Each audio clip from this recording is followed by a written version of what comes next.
Many years ago, someone said to me, where would CrossFit be without Rich? And in them asking that, they were making the implication that he was like integral to the growth of CrossFit. And I said to them, and I was in a long discussion with this person, and I said, hey, we really can't have this discussion. And they go, why? I said, because we're building a bridge from two different sides of a ravine, and we're not going to connect. Like if you even, like I have to take you, I'm so far not in that camp that any one person made CrossFit that we're not going to be able to make this connect.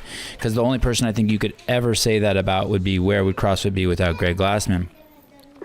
But, and then I hadn't heard it for a long time. And then recently someone DM'd me, this is now 5 years later, and they said, where would CrossFit be without Rich and Matt? And I responded, well, where? And I knew that this was going to totally go over their head, and it was my test. I said, well, I think the real question is, where would CrossFit be without a stopwatch? And they go, what's that mean? And for those of you who don't get that, who are listening, I'm sure it's going to come out here in a second. But I do have, for the 15 years that I was with CrossFit, every single day, to the point of ad nauseum, Greg would talk about the vision of CrossFit: optimize human health, optimize human performance, optimize longevity. And he would say it over and over and over. And he was always saying it in new ways. And to be quite honest, it got fucking exhausting. It was like, dude, can we just sit down and have a hamburger and like talk about the bubbles in this, sparkling water or something?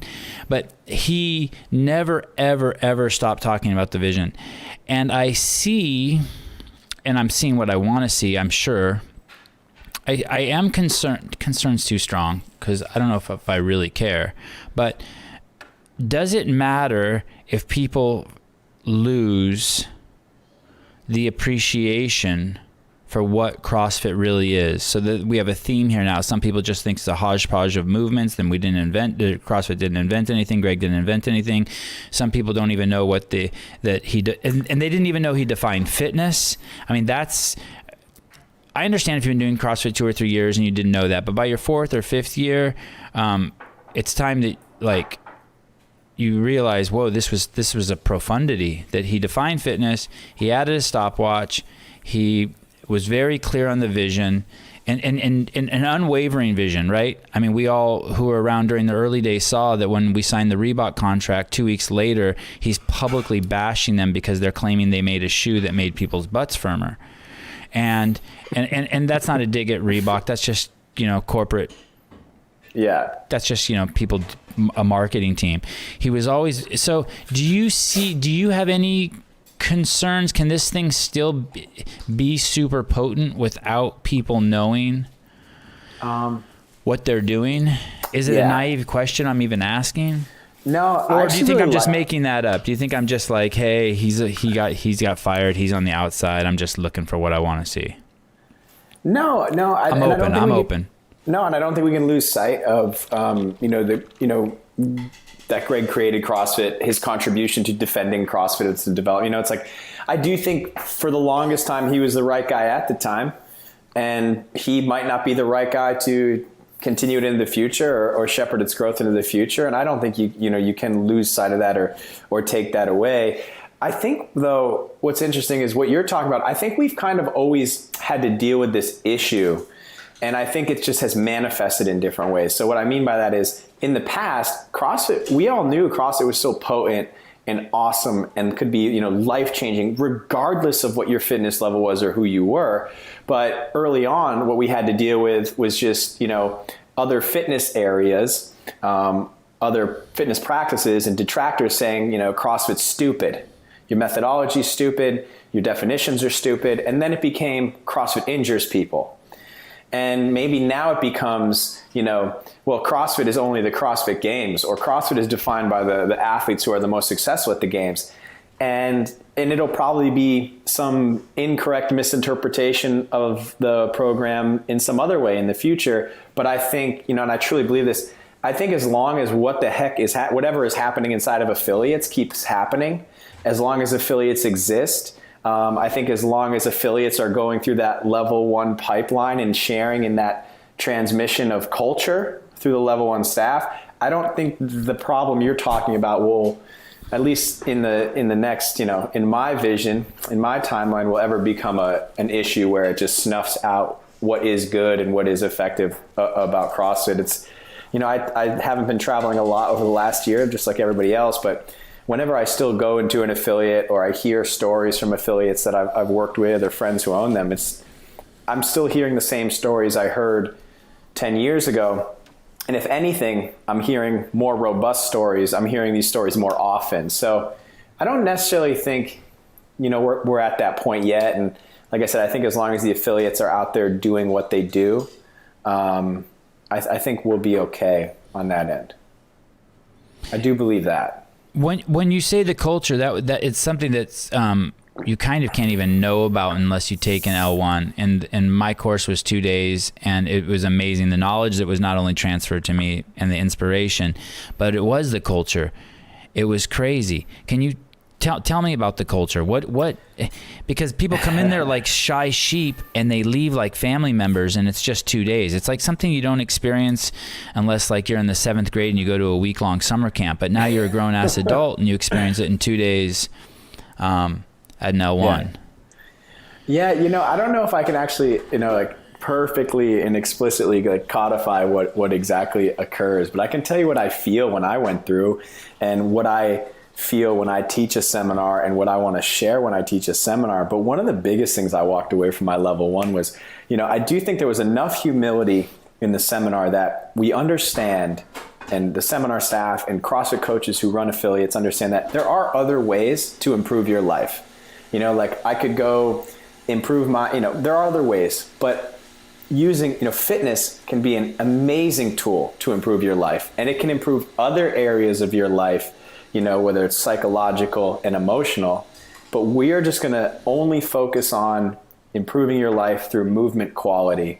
And I think that was something I really latched onto, right? The focus was relatively narrow in terms of scope, so it allowed trainers at the level 1 to be really effective in delivering that information.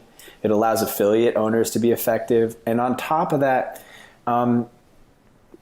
however seminar staff has done it, I think we've done an excellent job of putting people and getting people in the roles of seminar staff where they genuinely care about sharing how to improve your life through fitness with others. And that is something when you go take a level 1, you can taste that. It's obvious. It's palpable. When I had no desire to coach. I went to my level 1 because I was interested in fitness, and I had never been interested before. And I liked training CrossFit methodology. And when I left my level 1, I didn't still want to be a coach, but I was like, I want to go be that person who helps spark that desire to make myself better in others, that teaches at the level 1. And I think that's just one of the biggest things about it. It's just that, the people on staff and in these affiliates really care about trying to help others improve their lives. And it is something that I think, it's genuine in them. And if it's genuine, people recognize it immediately. And I know Greg always said this, there's also something really special and that makes you very vulnerable when you're physically beat down, but you're emotionally supported. And I feel that in spades in my gyms. It's like, and I see it in my athletes, and it's every time I'm in a workout, I start that workout and it's a fucking existential crisis. It's like I'm in that 5 thrusters in. I'm like, why the hell am I doing this? And you start looking around and you see other people doing it with you and you see people cheering you on. You're like, oh yeah, that's why. I always finish a workout feeling better. So I don't know. I don't know, it's a rambly, but those are a couple things I think that really help it keep moving forward and maintain that, like you said, transmission of culture. James, what do you think about the comment, if I was to say the level 1 is for everyone, the level 2 is for coaches? I like the level 1 is for everyone. I mean, it would probably be like in your best interest, because what the level 2 is focused at, it's a clinic for coaching group classes and small groups and one-on-ones.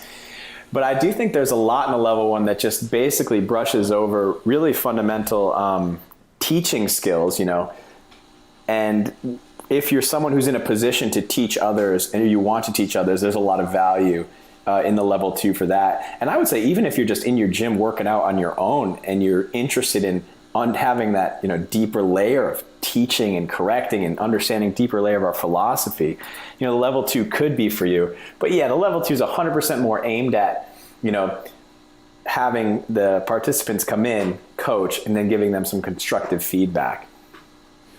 I wouldn't say it's only for coaches. You mentioned something. Sevan, go ahead, Brian. Yeah, because I have this question for both of you, actually. You mentioned something earlier, James, about how you can do CrossFit and improve a lot of different aspects of your life.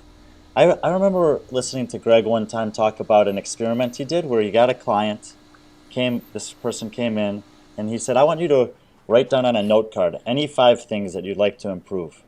And this person wrote down 5 things and gave the note card to Greg, and Greg never looked at it. He put it in an envelope in his drawer, he locked it, he said, I want you to give me 1 year. Come into my gym, 1 hour a day, 5 days a week. We're going to do it. You do what I say. We'll improve your diet a little bit. And a year from now, we're going to take out this note card and take a look and see if these 5 things have improved, whatever they happen to be. And I don't know if you actually ever did that or not, or if in the 28 years of experience that you guys have in CrossFit, if you've ever seen someone do that experiment otherwise. I've never seen anybody do that experiment. I mean, I've seen it firsthand kind of happen, but I've never done that experiment. No. Boy, this is gonna. I have no way to say this except to be extreme. If you are a human being and you don't take your level 1, if you don't pay the $1,000 to take your level 1, if you don't write a letter to HQ and beg for a free level 1, if you don't sneak in through the back door and take your level 1, you are shorting your fucking life. I cannot emphasize that enough. If you have kids and you haven't taken your level 1, the second, you are missing out. Why is that? Because it teaches you about struggle and adaptation and how people improve. It's in a controlled environment. It's in a supportive environment, and you learn about nutrition. And those are really the only things you need to know as a parent. You need to know that to offer your kid controlled struggle. And what do I mean by controlled struggle? Meaning you're out with them walking and they fall down, and you have to let them stand up on their own. You turn your back to your child and make sure they don't get hit by a car or a bear doesn't come out of the bushes and get them. And you learn that in CrossFit. You really firsthand learn, and you really, really learn to appreciate it in the level 1 because they go over it in spades, ad nauseum, over and over and over.